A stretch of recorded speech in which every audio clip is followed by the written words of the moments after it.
This is Where We Live. I'm Lucy Nalpathanchel. It's been 6 weeks since Hurricane Maria hit Puerto Rico, and Puerto Rico is still without running water or electricity. Given that, it's understandable why some Puerto Ricans have moved to the mainland or are planning to leave. Today, Where We Live, we check in on local efforts in Connecticut to help the displaced. Who are the people or the groups helping those who've moved here? Everything from enrolling to schools to finding a place to live. Coming up, we get an update from WNPR's newsroom on a story about a Hartford man who moved his 2 teenage boys here from the island. And we'll find out how state colleges and universities are responding to displaced students looking to continue their higher education. Now, have you helped move your relatives to Connecticut from Puerto Rico? We know Maria and Irma also devastated the U.S. Virgin Islands. Have you or your relatives also moved to the mainland? What has been your experience? Join the conversation, 860-275-7266. You can email Where We Live at WNPR.org. Find us on Facebook and Twitter at Where We Live. Now, in studio with me now is Jacqueline Rabe Thomas. She's education reporter for the Connecticut Mirror. Jackie, welcome back to the show. Thanks for having me. You've been doing some reporting on the impact here in Connecticut schools. We understand that more than 6,000 public school students have left Puerto Rico and have started school in the mainland. Tell us about the number here in Connecticut.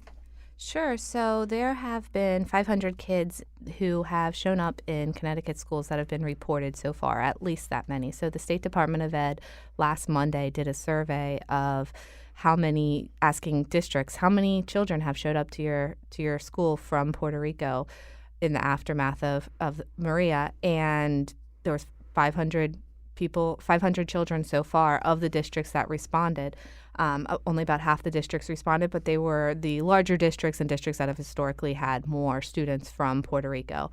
And so districts like Hartford had an additional 88 students, Waterbury 86, New Britain 66, New Haven 64, Bridgeport 58, Wyndham 21, East Hartford 17, and Manchester 14. So you're talking about, for some districts, a pretty large influx of students from Puerto Rico in a very short period of time. I should mention, though, that that's not the only influx of students for some of these districts. You know, places like Hartford and New Haven, they see a steady increase of students from all over the place on a regular basis. It's a very transient population. So they're a little more equipped to handle, influxes of students, I would say, from some of the conversations I've had. They have welcome centers. There's one in downtown Hartford right on Main Street that are well equipped with, some food on site, bus passes, that sort of thing. Whereas, some of your smaller districts, it might be more sort of left scrambling how to really accommodate. Now, coming up, we're going to hear from representatives from both the Hartford Public Schools and New Haven Public Schools about, as you mentioned, Jackie, the process that they've had already in place to welcome children not only from Puerto Rico after this disaster, but from many other situations. But walk us through the process. We know that there's the McKinney-Vento Act. How does this law help this process along, especially for children that are leaving situations where they may have lost paperwork, important records for them as they transfer? Sure. So every Monday and Friday, a flight directly from Puerto Rico comes to Bradley Airport in Connecticut. On each of those flights, there's about 150 people. About 60% of those people, the Department of Emergency Services and Public Protections estimates, are people who are displaced. A large share of those, they say, are children. And so those children need an education. Our federal laws say that we have to provide them unfettered access to our schools, immediate enrollment. There cannot be a delay because they're waiting for immunization records. There cannot be a delay because they're waiting for paperwork. Whatever sort of delay that might be in place from someone who is coming here potentially with nothing, that can't be an obstacle. So there are some very strict laws in place at the federal level to ensure that it's a seamless transition, or should be ideally a seamless transition. So last week I wrote a story about how many children have in fact showed up here and are enrolled in Connecticut schools. And some of the responses and emails that I received are like, why are we doing this in Connecticut? And so my initial reaction is, well, because it's a federal law. Connecticut doesn't really have a choice to enroll these students.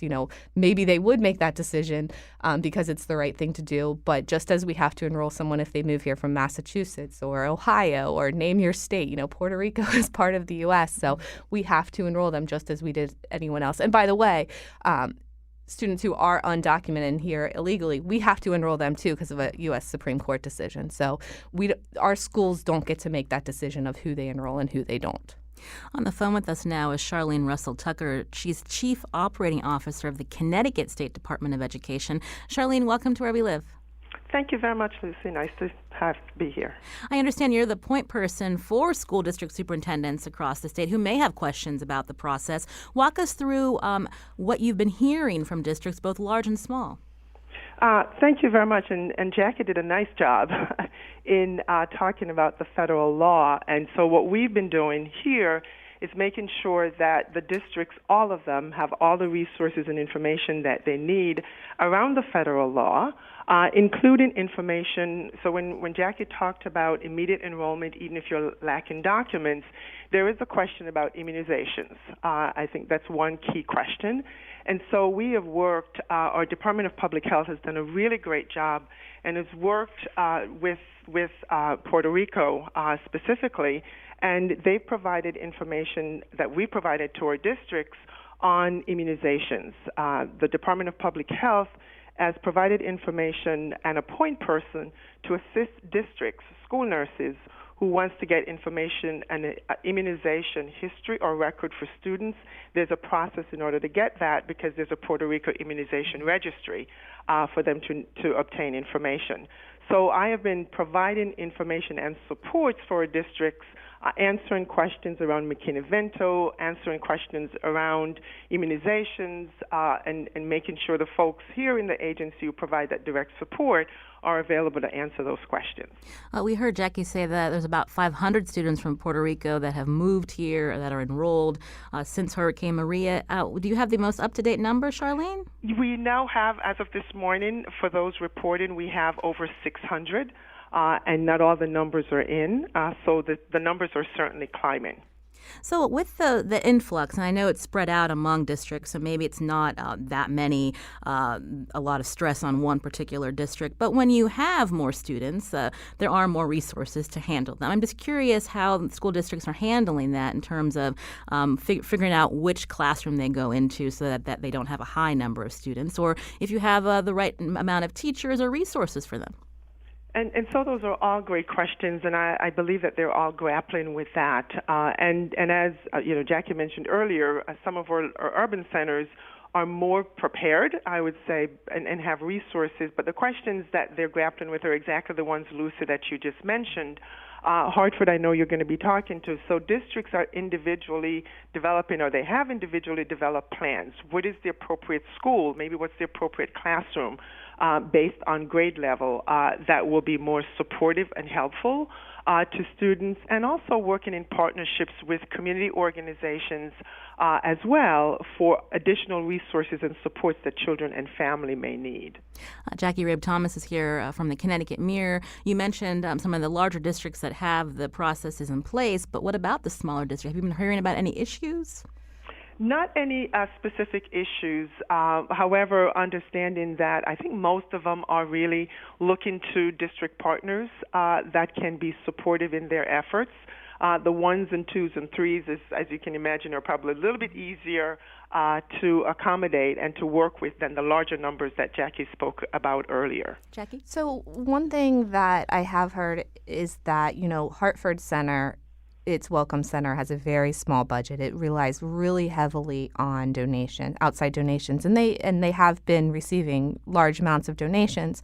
But state enrollment counts, so when it comes to state funding for this, enrollment counts are taken in October, and so that's going to determine, my understanding as of right now is that's going to determine how much state funding they get per student enrollment through the state's primary grant for education cost sharing.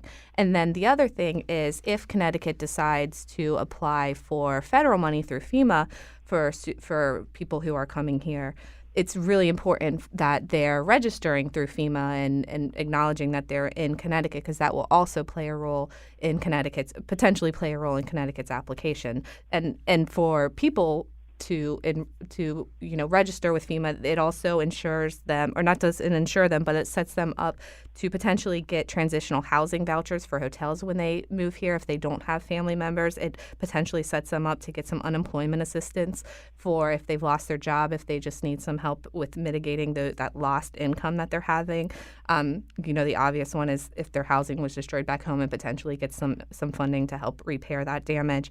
And then for Connecticut, the benefit is if we do apply for FEMA assistance, an emergency declaration or whatever it is, that potentially helps bolster our application as well.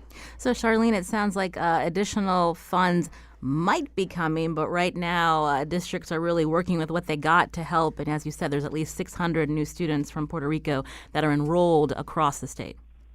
That's exactly right. That they are indeed working with the resources that they have as best they can. To the point that Jackie made, it is important to note for your listeners that the state has actually, I think, done a great job in making sure that we have constant communication across all our state agencies and other groups. For example, 211, who's put out a nice resource guide for families, putting information out in Spanish, in English, not just for those coming in from Puerto Rico, but also from the Virgin Islands, as was mentioned earlier. And so the issue of making sure their folks meet in the planes when they come in, and so state agencies and other entities, we are on a call every week, so we really have a good sense of what is occurring, what's going on with housing, what's going on basically across the system, and so we're able to be agile in our responses and collaboration for our arrivals. Now, Jackie is also education reporter for the Connecticut Mirror. You've done some reporting on English language learners around the state. How does that play into helping a lot of these students coming from Puerto Rico where English may not be their primary language? So again, if you look at where students are going, Hartford, they have the largest number of English language learners than any district in the state already. So they have, by law, if a district has, or if a school rather has more than 20 students whose primary language is another language, that school is required to provide bilingual instruction. So native instruction in their native language. So in Hartford, there are a few programs like that. It's a transitional rapid exit from those bilingual education programs to get them up to speed with their so they can be learning in English. Again, in the smaller districts, it's not set up that way just because they haven't historically had to have bilingual instruction in their schools. But that doesn't mean that they're not required to be provided services. So they are still, English language learners do have to be identified by law, and they do have to have some services offered to them, not necessarily in their native instruction.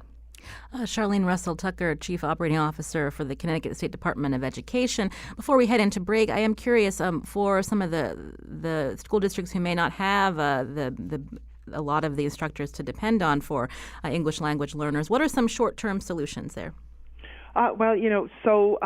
Basically looking to see if there are if they can bring in substitutes, it would certainly be an option to consider.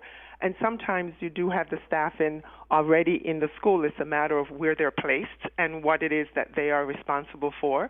So I believe that folks are, making those shifts as necessary based on the number of students that they're bringing in. Meanwhile, we've heard from Southern Connecticut State University. They've actually started a program to train more ESL, ELL instructors, but that's over the long term. So we'll have to check in with them to see what the outcome is there. But I want to thank Charlene Russell Tucker, again, Chief Operating Officer of the Connecticut State Department of Education. Charlene, thanks for joining us. Thank you very much. This is Where We Live. I'm Lucy Nalpathanchel. Jacqueline Rabe Thomas is in studio with me, education reporter for the Connecticut Mirror, as we're looking at how Connecticut's been working to accommodate Puerto Ricans and others who've moved to the mainland after Hurricane Maria and other natural disasters. Coming up, we hear from someone from the WNPR newsroom, WNPR's Jeff Cohen, who was reported on a story of a local teenager from Puerto Rico now enrolled in Hartford public schools. And later, fulfilling the educational needs of new residents is important, but what about other necessities like a place to live and employment? We're going to hear more about that later. We also want to hear from you. Have you helped a relative or others move from Puerto Rico since Hurricane Maria? What's been their experience here in Connecticut? We want to hear their story. 860-275-7266. Find us on Facebook and Twitter at Where We Live.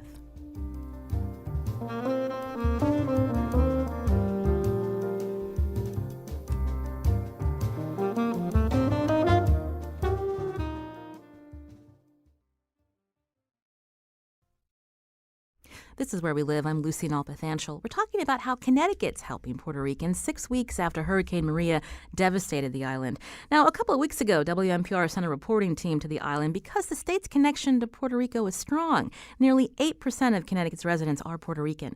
Now, have you experienced or helping relatives or others move here?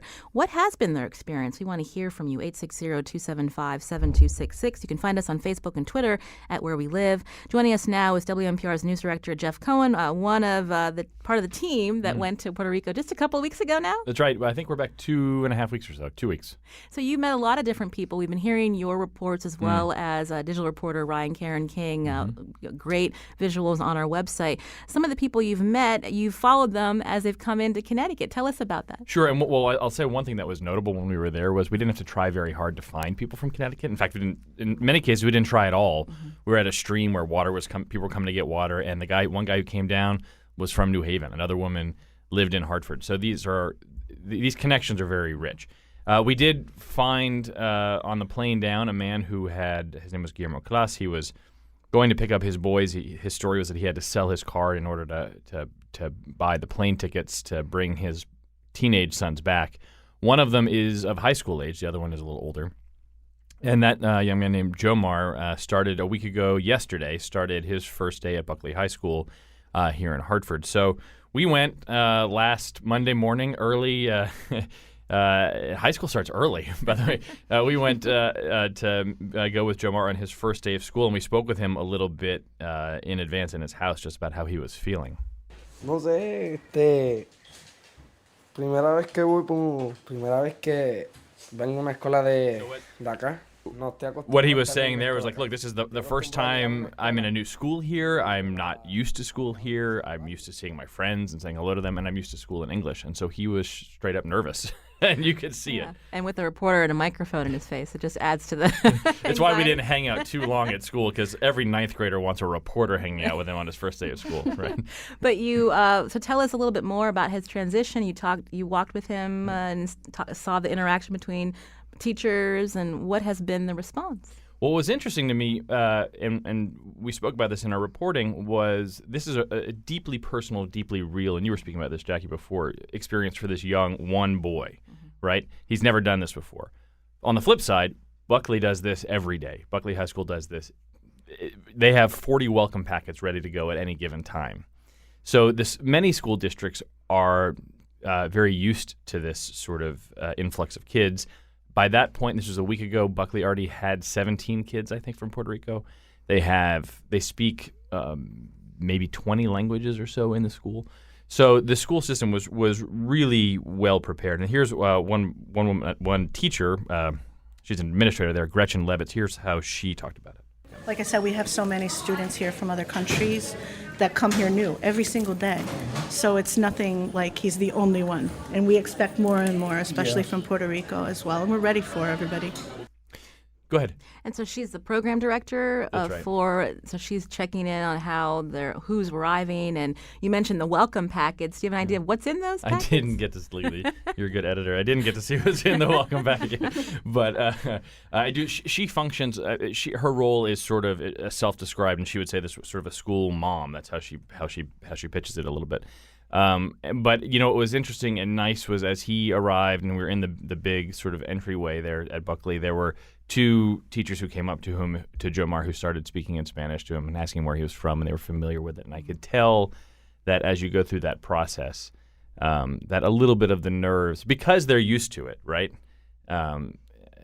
that approach, I think, can calm the nerves of an individual student. And it's hard being a new kid to any school, but you mentioned Hartford. It's a very diverse school district. There's kids coming from all over the world who maybe understand that experience, maybe not from leaving because of a hurricane, but know what it's like to be new and it's a new culture, so that there are peers that get where he's coming from. That's right. In fact, we met one young man right there that day, just by chance, actually. And you wouldn't think it was by chance, but it was, I promise. I think his name was Siobhan, and he was Siobhan Green. He was from Jamaica, and he had been here less than 11 months, and spoke very frankly. He's like, I didn't know what a Puerto Rican person was before I got here, and I thought, he said, they were speaking Spanish. I thought they were speaking about me. So the two of them sort of linked up at the beginning, and Siobhan was sort of an early morning ambassador, which was super adorable. And it was just a great morning to see how that transition worked. Now, you met Jomar through his father, Guillermo Claus. How's he doing? I haven't checked in with him in about a week. I think he's doing all right. I saw on Facebook that his older son, William, I think he got some sort of beginning sorts of work, which is important because he finished school in Puerto Rico. So, but, Guillermo Claus was with us that morning as we went with him together. And he could tell that his son Jomar was a little nervous too. You could tell he's a little nervous, but at the same time, he's looking forward to it. He was really excited. He was asking about, no, don't forget tomorrow 7:00 and wake up, put the alarm. Oh my God, you don't know. I think that gets to the point. If we only understand people on the island through the lens of the hurricane, but it's a very narrow understanding. These are humans who have first day of school jitters in a new school district, and parents who get nervous along with their kids, and so it's deeply identifiable. Now, I mentioned that this is part of a long-term reporting project here at WNPR. If people go to our website, WNPR.org, they'll see a box on the right-hand side, the island next door. Tell us about what your future plans are and continue to cover this story, Jeff. Thank you, and happy to. Well, we're building out a nice new pretty website, so you can look at that hopefully later this week, and you can see a lot of the visuals that we'll have there. The plan is to, if we can, get there every couple months in person, and the point is to report on this as though we would report on a major catastrophe one town over. Because effectively for many people it is one town over in Connecticut. And so we have to tell that story. It is still very much an emergency response story, which is striking 6 weeks later or so, right? So we have to treat it as though it is a neighborhood story, because it very much is. And so we'll be back at least, I'm thinking in the next 3 weeks, we'll be back in Puerto Rico with a whole other set of stories. Thanks to WNPR's news director, Jeff Cohen, for telling us a little bit about this one family profile of Connecticut residents who are bringing their relatives to the state after Hurricane Maria. This is where we live. We've heard that there are now 600 students from the island now enrolled in school districts across the state, including in Hartford, where we heard a little bit from Jeff about Jomar Claus being a student at Buckley High School. On the phone with us now from Hartford is Marta Bentham, Senior Executive Director of Family Services and Ombudsman at Hartford Public Schools. Marta, welcome to the show. Thank you. Good morning. Now, tell us about how many students from Puerto Rico and other places who have been displaced are now enrolled in the last month or so, and walk us through the process of how you welcome them. Okay, so we have Hartford Public Schools has I would say, a great experience in welcoming students that are displaced. The difference with the students that are displaced now from the island of Puerto Rico or the U.S. Virgin Islands are that these are U.S. Americans, and people were not used to that. We, in Hartford Public Schools, we have had several rounds of refugees from other countries that are coming, and they're refugees, so their needs were very different. And because of the staff that we have at Hartford Public Schools, we were able to make the difference immediately and follow up all of the things that the state and the U.S. government had dictated for the resettling of the students. So we got prepared by knowing that the first thing that these families needed was a funnel, a place where they all had to come through in order to receive the first thing that the children needed, which is the education. So in the GFOX building or 960 Main Street, where the Board of Education is, in the first floor there is a very big space, very colorful, very everything is in several languages and everything like that. And we were able to have prepared packets for all of the arriving students. Right now, as of yesterday, we have registered 160 students, and we have received 102 families. And today, we are in the process of registering another 23. Jackie Rabe Thomas is with us in studio. Marta, education reporter for the Connecticut Mirror. So just talking about some of the, first day jitters that Jeff mentioned, I sat in a new arrival summer program in Hartford over the summer and got to hear about a lot of those first day jitters that they experienced. And they explained things like, simple things like, how do I find the bathroom when I get to school? Nobody's going to speak my language. Or, how do I find the lunchroom? Or how do I, understand what's going on in class? And what each one of them sort of told me in their own way is, I found a buddy, or, I found a teacher who understood what was going on. So in Hartford, there was a system set up to make sure that, someone who is like them is in their classroom, who's been in the district for a while, or there's a teacher who's well aware that this student's going to need to know simple tasks like where's the bathroom or the lunchroom or things like that. Because, those are the things that this group of students told me was on their mind, and that's the only thing they could concentrate on is where's the bathroom, something as simple as that. That's what happens at the Welcome Center. The family comes in, and I do a quick assessment where you come from to make sure that they are received with a welcoming, to make sure that the staff and that everybody receives them joyfully. We're glad that you're here. We acknowledge that it has been difficult. But then I need to find out, what did you come with? Did you come with any papers from school? No, I didn't. What was the last grade that you were in school? I think it was 7th grade. So I start to make this assessment, these very quick assessments, as to what they're going to need academically. Then I go into, with another 2 staff members of mine, those that are going to need testing for Spanish, those that are, I used to use glasses. I don't have glasses. They broke during the hurricane. We need to make all of these assessments and get all of these needs met so that they can start school, including getting them their uniforms, their shoes, their books, their book bags, their transportation, and finding a person inside the school and say, this is Susana.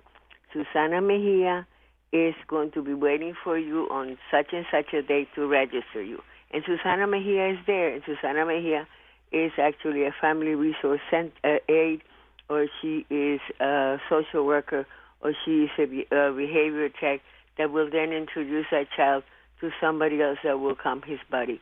But that's the purpose of doing these very quick, very, very gentle assessments as they come in. Some of them do not have a place to stay. They're staying with relatives. Do you know how temporary is that going to be? Because then after we have settled the child in school, then we start with the rest of the family. The case that you were talking with Yomar class and Guillermo class, we're in the process of working with his oldest son who wants to get a job and who then wants to go on to take a technical school. So that's on the second tier of assistance from the Welcome Center. Now, Marta, we heard earlier from the State Department of Education, state money, federal money to help with this influx could be forthcoming, but it's not here yet. So how has that impacted the district in trying to accommodate these 160 students? It has not come. I don't know if it's going to come, but I do know that Hartford Public Schools Superintendent Leslie Torres Rodriguez sat with us very, very early during this process, and we shifted monies from some places, and we shifted, I should not say money, we shifted staff that was doing other duties that could be in classrooms with ELL students. I brought in four students from University of Connecticut who want to be social workers, and they're doing their field study year, and they wanted to work with us on this. So we're stretching the money until the State Department of Education comes up with some money, or the federal government. So we are stretching as much as we can with the resources that we have, and by being very creative with what the community is willing to give. Meanwhile, I understand Hartford Public Schools, they're looking at consolidating, maybe closing some schools in a few months. How will that impact the decisions made when you have these new students in these neighborhoods, Marta? Okay, I don't think that that's going to be impacted. I am almost sure, and I can say this with quite straight face, I am almost sure that none of the students are going to be impacted because of the number of students that we have that are ELL students. Whatever the consolidation looks like, the people are center are going to be the students. So the consolidation is not going to impact the students. It may impact, buildings or things like that. It is not about closing the education for students or impacting these students or any other students in Hartford Public Schools. This is Where We Live. On the phone with us, Marta Bentham, Senior Executive Director of Family Services and Ombudsman at Hartford Public Schools. Today we're looking at the systems in place in Connecticut to help displaced students and their families. In studio with me is WNPR News Director Jeff Cohen, also Jackie Rabe Thomas, education reporter for the Connecticut Mirror. You can join the conversation, 860-275-7266. Jackie. So I should mention that all that we've been talking about are sort of the systems in place and how they should be working ideally. So that's not to say that I haven't heard over the years from advocates and attorneys and individuals saying, I'm struggling to get enrolled. Primarily, it's revolved around, getting foster kids enrolled in school or kids involved in the JJ system, juvenile justice system, or those who are undocumented. So I haven't heard any cases specific to those displaced by Hurricane Maria, but they're protected under the same law. And I have heard in the past that there are some shortfalls in ensuring a seamless transition. So waiting on documentation, or you need a Social Security number to enroll, or you need these immunizations. Schools have been very innovative to try to overcome those barriers by setting up, medical health centers in schools to, go here and you can get your shots for free or, stuff like that. So, but I would be remiss if I didn't mention that I have heard of some obstacles in some schools in getting kids enrolled. I want to bring in another school district into this conversation. New Haven has also been welcoming displaced students from Puerto Rico. On the phone with us now is Will Clark, Chief Operating Officer of New Haven Public Schools. Will, welcome to the show. Good morning. Thank you. So how many students has New Haven Public Schools welcomed in the last month or so from Puerto Rico? We have about 86, and that number continues to grow from Puerto Rico, Virgin Islands, and actually a few from Mexico post-earthquake. And how are you addressing, New Haven is much like Hartford in terms of getting families from all over the world for many different reasons. Talk us through some of the processes you already have in place. Yeah, that's true. New Haven is really blessed with diversity and has been a district that's really embraced diversity during the immigration issues that rose after the presidential election. Our mayor and superintendent, Mayor Harp and Superintendent Mayo, stepped up and made sure we pulled a group of people together to be clear of our position with regard to welcoming students from all over the world and whatever their citizenship status is, to welcome them and protect them and keep schools as a sacrosanct area. And so all of those lessons and work and partnerships with our various community partners of Yale Law School and Junta and Iris and many others have continued and really provided a great framework for this work associated with Puerto Rico and the Virgin Islands. And although they're citizens of the United States there and can be considered more essentially like transfers and so forth, we see a lot of similarities from the refugee immigrant population that we've dealt with over the years as far as what they're coming with. And a lot of the information that your last guest from Hartford indicated is a similar experience here in New Haven. One thing we have done to further address some of the needs is really try to connect some of those additional dots with our partnership with our local health department. We have school-based health clinics And as we try to enroll these kids, we connect them with those services and try to put them in places that line up with their particular needs after we do a very similar assessment to what was described in Hartford. The majority of our student population now is Hispanic, so we have many programs, including dual language and welcome centers and so forth, so that transition can be a bit easier. But what we're finding is the layer of trauma and housing issues and other matters that were really related to the displacement is something we really need to be cognizant of, and working with our legislative delegation in a group that the mayor has put together. We're really meeting weekly and reviewing the issues that we're all encountering, trying to funnel folks through our registration process, get them over to Junta so they can make sure they're registered through the FEMA process. We work with the New Haven Housing Authority to try to accommodate as much as we can with respect to navigating that world of housing availability. And our school-based health clinics also have social workers and bilingual staff that can help with some of the residual trauma and other needs of the transition that these students and their families may be suffering. And thankfully, with those many partnerships, Fairhaven Health, Cornell Scott Hill Health Center, Yale, and others, are really able to connect some of these resources, many of which already exist, but it's just a matter of lining them up and making sure these folks are aware. We also really treat them as if they're coming in under the McKinney-Vento Act and under essentially a homeless assumption that they don't have a permanent place. So we've instituted those procedures and protocols immediately as well. So our parent liaison, Danny Diaz, and his team are there with backpacks and clothes and other donations to help folks feel comfortable, feel accepted, and connect some of those dots as well. So that's some of the efforts we're putting in place. Now, Will, you mentioned housing. If there are not available places for people to live, like what are some of the options that you're working through? Well, with our cooperation with Junta and the New Haven Housing Authority, I've sort of learned more about affordable housing in the last few months than I had learned in the many years prior doing this. But there are many safeguards that are in place. Folks who have had Section 8 housing, for example, in Puerto Rico, that can translate over and be accepted here.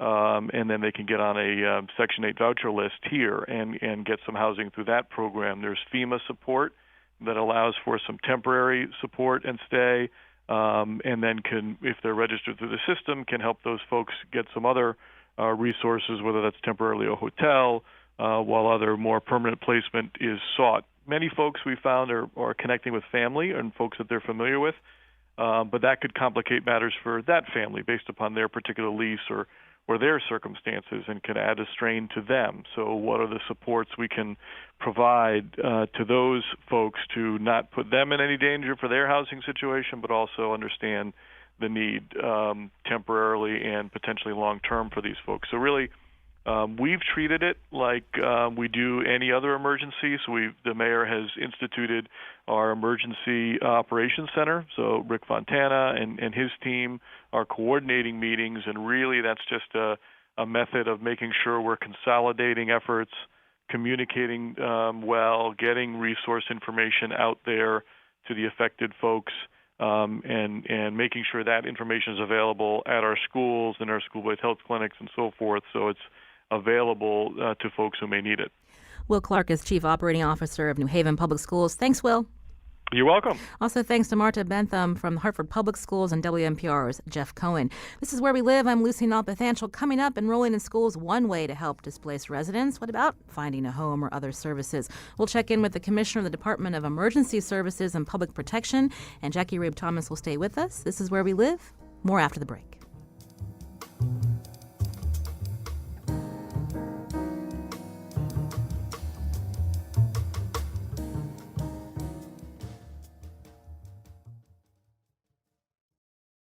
This is Where We Live. I'm Lucine Alpathanchel. Today, we're checking in on Connecticut's response to help Puerto Ricans and others displaced after Hurricane Maria. With much of Puerto Rico still without clean water and electricity, some have left and moved to the mainland.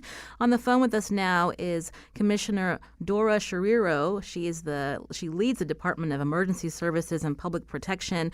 Commissioner Shariro, welcome to the show. Good morning. So tell us a little bit about how your agency is leading the efforts, or at least helping coordinate all of the efforts around the state. You bet. Well, we knew that this hurricane season was going to be especially active, and it didn't for some time appear that anything could be more impactful than Hurricanes Harvey and Irma. And then Hurricane Maria struck Puerto Rico and the U.S. Virgin Islands. The governor, anticipating that a large number of evacuees would seek shelter with family and friends here in Connecticut, directed our agency to pull out all the stops and prepare the state to receive evacuees from the islands.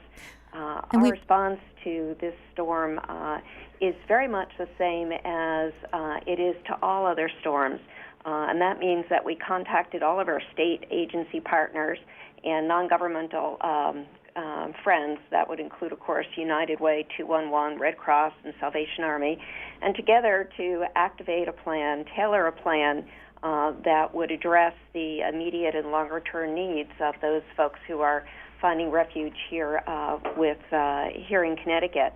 So you're holding weekly calls with different department agencies? I was just about to say, we still confer on a weekly basis, and in fact, even as we speak, right up on the third floor of our building, there's a group that's assembled to continue to focus on the area of housing, which we recognize is going to be a continuing and indeed a growing area of interest for everyone. Jackie Rabe Thomas is in studio with us, education reporter for the Connecticut Mirror. We focused a lot of today's show on education because now 600 students are enrolled throughout the state from Puerto Rico, but there are other needs as well. Jackie? So many of the people who are coming here also have very young children who are not school age. So we're talking about daycare or preschool. And so the Office of Early Childhood has lifted the requirement that the school-based centers have health care and immunization records to enroll. And for the family-based providers, they can call the Department of Public Health, and they've circulated that phone number to easily have access to Puerto Rican health immunization records to get them enrolled. When it comes to slots for subsidies for parents to actually help get some funding to enroll their kids, however, there's a really long wait list. About 8,000 kids are currently on that wait list to not Puerto Rican people fleeing, but just because of other state budgetary reasons and other issues that have led to about 8,000 people on a wait list to get subsidies for care for kids. Those who are coming from Puerto Rico are not given priority on that wait list. And when the wait list does open, which is expected soon, the people who are already at the top of the wait list will come first, followed by those who are coming from Puerto Rico. So there's not exactly daycare help for those with young children who need it. Commissioner Shariro, besides these daycare concerns with not having a place to place their young children, what are some other issues that you're dealing with public housing? What about Medicaid enrollment? I'm just curious, what are some of the issues you're hearing from? Yeah, 211 has become a phenomenal resource, and if you go on their website, you'll see a daily recap of the number of calls and the kinds of questions and concerns that folks are raising. As Jackie had mentioned, there are quite a few inquiries about food, which would include providing assistance for families who are assisting with the sheltering, as well as eligibility for government programs such as SNAP and WIC. With the season changing, there's interest in securing season-appropriate clothing. We're getting questions about vaccinations so that pets that they brought with them can continue to remain here. Child care and schooling you've already thoroughly addressed. There are quite a few questions about seeking employment, as well as securing unemployment insurance, because people are beginning to recognize it's going to be quite some time before they can go home. Other very basic things like securing either Connecticut IDs or replacing the IDs that they left behind on the islands. as well as obtaining vaccinations for either child care facilities or to enter school, as was noted, and then ongoing health care. United Way 211 has a list that is in excess of 400,000 programs and services in Connecticut, and so it's a great go-to resource for those who are coming from the islands, as well as their families, as well as all the state and local agencies that are mustering to provide them the assistance that they're seeking. Commissioner, could I ask, in terms of any additional support from FEMA, what is your agency hearing? Well, we're in regular contact with FEMA, and we, of course, have made regular inquiries about assistance. But before I go any further, thank you for reminding me. It's really critical that anyone, whether or not they enrolled for assistance from FEMA before they left the Virgin Island or Puerto Rico, that when they come to Connecticut, that they refresh that registration with their current address, and if they did not register before they left, that there is opportunity for them to do so here, and it's strongly encouraged that they do that. That's step one to getting assistance. Before we run out of time, Commissioner Sciarrero, we did get an email from a listener who relocated to Connecticut from the U.S. Virgin Islands. They went to the Connecticut DMV, but because they don't have the necessary paperwork, they're fleeing a disaster area, they were turned away. What can you tell them? I would tell them or ask you to get us their name if you have it, and we will make contact with them and see what we can do to address that situation. And I'll pass that on to DMV as well. Dora Sciarrero is Commissioner of the Department of Emergency Services and Public Protection. This agency is the point agency, so to speak, in this collaboration to help many people after Hurricanes Maria and Irma. Commissioner Sciarrero, thank you for your time. Hey, my pleasure. This is where we live. We didn't want to miss talking about the assistance in the higher education system. On the phone with us now is Serafin Mendez, Professor of Communications at Central Connecticut State University. Serafin, welcome. Thank you. Good morning. We just have a few minutes, but I wanted to ask you, we've been hearing about different efforts. I know Central Connecticut State University has been working to help some of these displaced students from University of Puerto Rico continue their higher ed. Can you tell us briefly? Yes, this was an initiative launched by our president, Dr. Zulma Toro, because as there are many parts to this devastation and the aftermath of the storm, she asked, what can we do to bring some relief to the displaced students from the 11 campuses of the University of Puerto Rico? And we put together a team effort comprised of many sectors in the university to allow some of these students to come to Central and finish the semester because their semester has been disrupted and they will not be able to finish the current fall semester until perhaps some point mid-March, end of March. So they flew to Connecticut, and we have 22 students who have been able to resume the semester using, one of the semester sessions that we have at the CSU, and they seem to be adapting and integrating very well. Now, we know this program is called the UPR CCSU Air Bridge. WNPR's education reporter David DeRoche has covered this and has spoken with you. We're going to link to our website, WNPR.org/where we live, also on Twitter for people to learn more about this program. And Serafin, before we run out of time, how many students do you expect will this grow next semester?